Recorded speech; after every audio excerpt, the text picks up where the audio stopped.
Tip number 174 from the book 501 Contractor Tips. We're starting a new chapter. It is insurance, bonds, and licenses. Tip number 174 is city business licenses. If you are a contractor and your office is in your home, you will need a license for your office, for your company, for whatever address you're using as a contractor. Now, if you live in, let's say, San Diego, but you have a P.O. box for your office in San Francisco, obviously this is a little far-fetched here, but I'm just trying to give you some towns you might be familiar with, then San Francisco is going to be the place that will require your city license, the place where your business address is. Your contractor's license is going to be associated probably with this business address also. So you can actually have a P.O. box as your business location, but you will need a city license for that city. So keep that in mind, and they will hunt you down if you file your federal taxes, state taxes, and you write off a office. You have an office write-off on your taxes. You're saving some money there. Trust me, they will find you. How do I know this? Because they found me. I wasn't even contracting anymore, and they found me writing off my home office for my websites and my books that I do.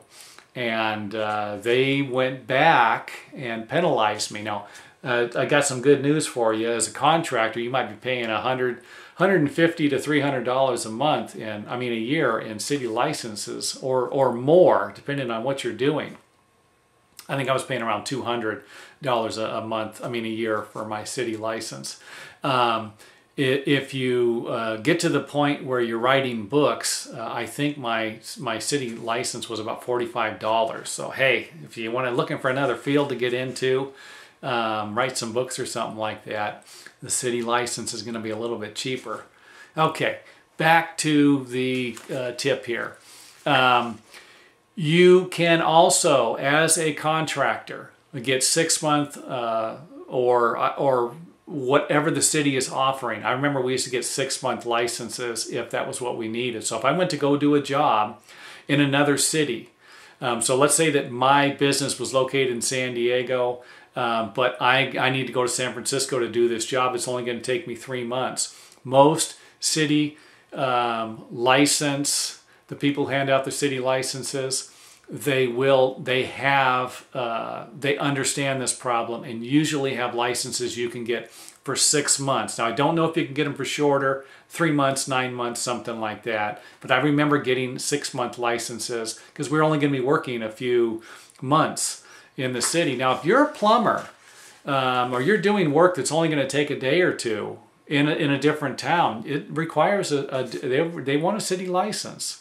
So this might be something to consider, just getting a yearly license, paying it year to year if you're going to be doing work in other towns. Now, is this something you can probably get away with? Yeah, most they're not going to be tracking everything you're doing, and I would imagine a lot of contractors don't worry about that. But, and again, this is a big but. If anything happens in the city or somehow, hey, you don't have a license, there's a good chance you're going to get fined. So if they find out you were doing work without a city business license in their city, and they find out about it, you're not just going to be paying the fee, you're going to be paying a fine associated with it. So I'm going to leave that up to you, what you do with it. Maybe talk to some other contractors and see what they're doing in your area. So that's it. Again, this is just starting the chapter on bonds, licenses, and insurance. So off to the next video.